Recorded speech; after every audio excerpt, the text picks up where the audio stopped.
അപ്പോൾ നമ്മുടെ ലാലേട്ടൻ്റെ ഏറ്റവും പുതിയ സിനിമ, അതായത് ഈ വർഷം നമ്മുടെ ലാലേട്ടന് നല്ല വർഷമായിരുന്നു. അത്യാവശ്യം ഇൻഡസ്ട്രി ഹിറ്റുകൾ, ഇൻഡസ്ട്രി ഹിറ്റായില്ലല്ലോ അല്ലേ, ലോക മുന്നേറിക്കൊണ്ടിരിക്കുകയല്ലേ. ഇനിയിപ്പം അടുത്ത പടം അങ്ങനെയാണല്ലോ. അല്ല, ലോകമല്ലേ ഇപ്പം അതിന് ഇത് ചെയ്തേ. എന്നാലും പഴയ പടങ്ങളും ഇൻഡസ്ട്രി ഹിറ്റ് തന്നെയാണല്ലോ പറയുക. അതിനെ കവർ ചെയ്താലും ഇൻഡസ്ട്രി ഹിറ്റായി അത് കഴിഞ്ഞിട്ട് വേറെ ഇൻഡസ്ട്രി ഹിറ്റ്. അപ്പോൾ ഈ വർഷത്തെ ആ സക്സസ് സ്ട്രീക്ക് നിലനിർത്താൻ എന്നോണം തെലുങ്ക് നാട്ടിൽ നിന്ന്, പക്ഷെ അതിലൊരു ഡൗട്ടുണ്ട്, തെലുങ്ക് നാട്ടിൽ നിന്ന് ഒരു തെലുങ്ക് മലയാളം ബൈലിംഗൽ സിനിമ വന്നിട്ടുണ്ട്, ഋഷഭ. ഈ സിനിമയുടെ കാര്യത്തിൽ എല്ലാവർക്കും കുറച്ച് സംശയമുണ്ട്. അതെ അതെ, ഇത് മറ്റേ മനഃപൂർവ്വം കണ്ണപ്പ പോലെ. കണ്ണപ്പയുണ്ട് ഈ വർഷം, കണ്ണപ്പ ഉണ്ടായിരുന്നല്ലോ. അതെ അതെ, കണ്ണപ്പ ഉണ്ടായിരുന്നു. ഞാൻ പറഞ്ഞു കണ്ണപ്പ ഉണ്ടായിരുന്നു. അപ്പോൾ കണ്ണപ്പയുടെ ഒരു വൈവാണ് നമുക്ക് ആക്ച്വലി ഇത് ആ തുടക്കം മുതൽ ഋഷഭ എന്ന് പറയുന്നത് ഇതിന്റെ പരിപാടിയൊക്കെ കേൾക്കുമ്പോൾ ഇതിന്റെ ഡയറക്ടർ ആക്ച്വലി പൊഗറു എന്ന് പറഞ്ഞൊരു കന്നഡ ഫിലിം എടുത്തിട്ടുള്ളതാണ്. അതൊക്കെ മറ്റേ പൊഗറും പോക്കായിരുന്നു. പുള്ളിയുടെ തന്നെ മാർട്ടിൻ നമ്മൾ ഈ വർഷമാണ് കണ്ടത്. അത് പുള്ളി ഇയാളല്ല, കഴിഞ്ഞ വർഷം. അല്ല ഇയാളല്ല, ഇത് ആ പുള്ളി ഇങ്ങനത്തെ പടങ്ങളാണല്ലോ ചെയ്യുന്നത് മൊത്തം. ധ്രുവ സർജയുടെ പൊഗറു എന്ന് പറഞ്ഞ സിനിമ ഡയറക്ടറാണ് ഇത് ചെയ്യുന്നത്.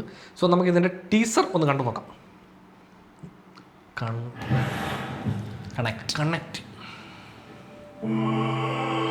പുള്ളി ഗസ്റ്റ് റോളാണോ നായകനാണോ? ആരാ? ലാലേട്ടൻ നായകനാണോ എനിക്ക് തോന്നുന്നത്. ആണോ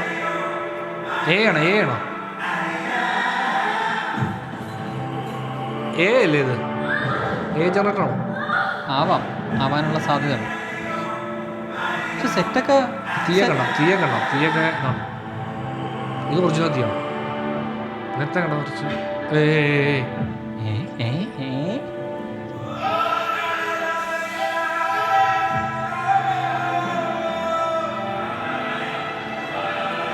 അത് തഞ്ചാവൂരല്ലേ ഉദ്ദേശിക്കുന്നത്? അത്യാവശ്യം പരിപാടി ഉണ്ടെന്ന് കേട്ടോ.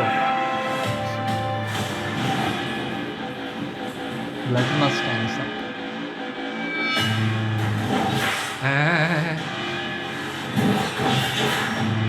ഗ്ലാഡിയേറ്റർ പോലെ അല്ലേ? ആണോ? Colourful 1-on-1 action.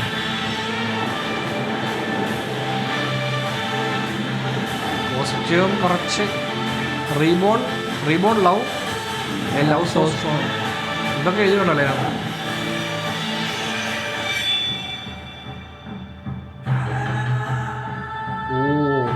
മറ്റേ പുനർജന്മമാണോ? അത് തന്നെ.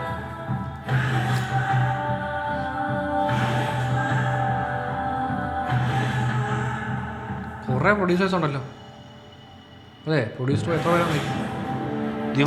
ദിവാലി വൃഷഭ എന്നൊക്കെ കേൾക്കുമ്പോഴേ മറ്റേ കണ്ണപ്പയുടെ കേസ് പോലെ തന്നെ നമ്മളിങ്ങനെ.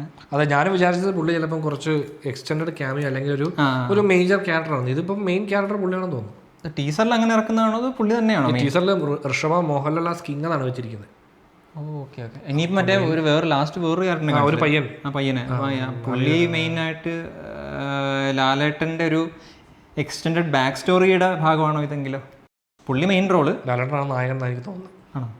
അപ്പോൾ എന്തായാലും പക്ഷേ നമ്മൾ ആക്ച്വലി വിചാരിച്ച പോലെ കണ്ട വിഷ്വലുകൾ വെച്ചിട്ട് നമുക്ക് എന്തോ ഭയങ്കര പരിപാടി ഉള്ള പോലെ തോന്നുന്നുണ്ട്. പക്ഷേ ഈ ഇടയ്ക്ക് കോസ്റ്റ്യൂം പിന്നെ എനിക്ക് ഡൗട്ട് ഈ മറ്റേ ആ ഫൈറ്റ് സീൻ കൊണ്ട് എനിക്ക് ഫൈറ്റ് സീൻ നമ്മളെ കാണിക്കാത്തത് കൊണ്ടൊരു ഡൗട്ടേ ഉള്ളൂ. അത് പറയുന്നത് കണ്ടാതായിരിക്കും. അല്ല അത് മാത്രമല്ല, ബിക്കോസ് എനിക്ക് പൊതുവേ ഏറെ കിടന്നുള്ള പറന്നടി എനിക്ക് എപ്പോഴും അതും ഈ എപ്പിക് പടങ്ങളിൽ ഇവർക്ക് മസ്റ്റ് ആണല്ലോ ഇപ്പം അല്ലേ? പറന്നില്ല എപ്പിക്കില്ല. അതായത് കുറച്ച് റോപ്പൊക്കെ ഉപയോഗിച്ച് ഇങ്ങനെ ഏറെ കറങ്ങി 2 കറക്കമൊക്കെ കറങ്ങി ഫൈറ്റ് ചെയ്തില്ലെങ്കിൽ ഒരു സുഖമില്ല എന്നുള്ളൊരു സംഭവമാണ്. അപ്പോൾ ഇപ്പം എൻ്റെ സർപ്രൈസ് നമ്മൾ വിചാരിച്ചിടത്തല്ല ഇതിൻ്റെ റിവീൽ വന്നേക്കുന്നത്. ഞാനിങ്ങനെ ഒരു കണ്ണപ്പയാണ് ഞാൻ ഉദ്ദേശിച്ചത്. കണ്ണപ്പ പോലൊരു ഗസ്റ്റ് അപ്പിയറൻസ് ലൈൻ. അതാണ് ഞാൻ ഉദ്ദേശിച്ചത്. കണ്ണപ്പ അല്ലല്ല, അതിലും ബെറ്റർ ആയിട്ട് തോന്നുന്നു. അതെ, കണ്ണപ്പയേക്കാൾ ബെറ്റർ ആയിട്ട് ഇത്രയും വിഷയമായിട്ട് തോന്നുന്നുണ്ട്. അതെ അതെ. പിന്നെ എന്താ പരിപാടി നമുക്കൊരു പിടുത്തമില്ല. നമ്മള് പിന്നെ ഈ പറഞ്ഞ പ്രസന്റ് ടൈമിലൊരു ഇതുണ്ട്, അതിൽ നിന്ന് പുനർജന്മം ആ വൈബാണെന്ന് തോന്നുന്നു. പിന്നെ കുറച്ചധികം ഈ ബാഹുബലി വൈബ് അടിച്ചായിരുന്നു. ഒരു കൊച്ചുണ്ട്, പിന്നെ മറ്റേ ആ വള്ളത്തിൽ പോകും, അങ്ങനെ കുറച്ച് സീക്വൻസുകൾ കണ്ടിട്ട് യുദ്ധവും പിന്നെ പുനർജന്മവും എല്ലാം, അതായത് ബാഹുബലിക്കകത്തുണ്ടായിരുന്ന എല്ലാ എലമെന്റും ഉണ്ട്. അതിപ്പോൾ നമ്മളെ പ്രശ്നം എന്ന് വെച്ച് കഴിഞ്ഞാൽ നമ്മളിങ്ങനെ ഈ രാജാപ്പാട്ട് കഥ എന്ത് വന്നാലും നമ്മൾ ഫസ്റ്റ് പോയി കണക്ട് ആവുന്നത് ബാഹുബലിയിലേക്കാണ്. മാർക്ക് സെറ്റ് ചെയ്ത് വെച്ചിരിക്കുന്നതുകൊണ്ട് ഈ ബാഹുബലി കണക്ട് ആവുന്നതാണ് കേട്ടോ, അത്രേ ഉള്ളൂ. ബാഹുബലി തന്നെ നമുക്ക് ഒരുപാട് കേട്ടുമറന്ന ഒരു കുട്ടിയുണ്ട്. ആ കുട്ടി അത് തന്നെ അതൊരു ടെംപ്ലേറ്റഡ് സ്റ്റോറിയാണ്. അതിനെ രാജമൗലി ചെയ്യുമ്പോൾ നമുക്ക് കിട്ടുന്ന ഒരു ഭംഗിയാണ്. അപ്പോൾ വേറെ ആരെയും റിവീൽ ചെയ്തിട്ടില്ല. ഇപ്പൊ പുള്ളിയും പുള്ളിയുടെ മകനും പിന്നെ മകനാണോ മകനായിരിക്കും, വേറെ ഒന്നുമില്ല. വേറെ ആരും നമ്മൾ കണ്ടില്ല. നമ്മൾ ലാലേട്ടനെ കണ്ട മോഹൻലാൽ എന്നാണ് ഈ ടീസറിന്റെ ടൈറ്റിൽ തന്നെ. അപ്പോൾ ഇനി എന്തെങ്കിലും വേറെ എന്തെങ്കിലും മെയിൻ ആൾക്കാർ വല്ല വരാനുണ്ടോന്ന് അറിയത്തില്ല. ഇതിപ്പം ടീസർ റിവീൽ. ഇപ്പൊ എന്നാ പടം ഇറങ്ങുന്നത്? ദിവാലി. ഓക്കെ. ദിവാലി എന്ന് പറഞ്ഞാൽ ഒക്ടോബർ നവംബറാന്ന് തോന്നുന്നു. അപ്പൊ ഉടനെ ആണല്ലോ. അതെ. അയ്യോ, അപ്പൊ അടുത്ത പടം ഇതാണോ? അല്ല, ഇത് രാവണപ്രഭു കഴിഞ്ഞിട്ടായിരിക്കും. രാവണപ്രഭുവിന്റെ റിലീസ് കഴിഞ്ഞിട്ടായിരിക്കും. രാവണപ്രഭുവിന്റെ ടീസർ റിയാക്ഷൻ ചെയ്യേണ്ടതായിരുന്നല്ലേ. സോ അപ്പോൾ ഋഷഭയുടെ പരിപാടി എന്താണെന്നുള്ളത് ഇനി നമുക്ക് അതിൻ്റെ ട്രെയിലറോ അങ്ങനെ എന്തെങ്കിലും കുറച്ചുകൂടെ ഡീറ്റെയിൽ ആയിട്ട് സംഭവങ്ങൾ വന്നാലേ നമുക്ക് കുറച്ചുകൂടെ വ്യക്തമായൊരു പിക്ചർ കിട്ടത്തുള്ളൂ. ഇപ്പോൾ നമ്മൾ കണ്ട വിഷ്വൽ വെച്ചിട്ട് നമുക്ക് കുറച്ചുകൂടെ ഇൻട്രസ്റ്റ് ആയെന്നുള്ളതേ ഉള്ളൂ. അതെ, നമ്മളിത് എന്താണ് പരിപാടി എന്ന് മനസ്സിലായില്ലെങ്കിലും നമ്മൾ വിചാരിച്ച അത്ര ഒരു കണ്ണപ്പ ലെവൽ പരിപാടി ആവാൻ ചാൻസ് ഇല്ല. അതിലും ഭേദമാകുന്ന ഒരു വർക്കാവുമെന്ന് തോന്നുന്നു കണ്ടിട്ട്. പിന്നെ നമ്മൾ ഈ കണ്ട ഈ കുറച്ച് സെക്കൻഡ് വിഷ്വൽ വെച്ചിട്ട് നമ്മളിതിനെ ജഡ്ജ് ചെയ്യാൻ പാടില്ല.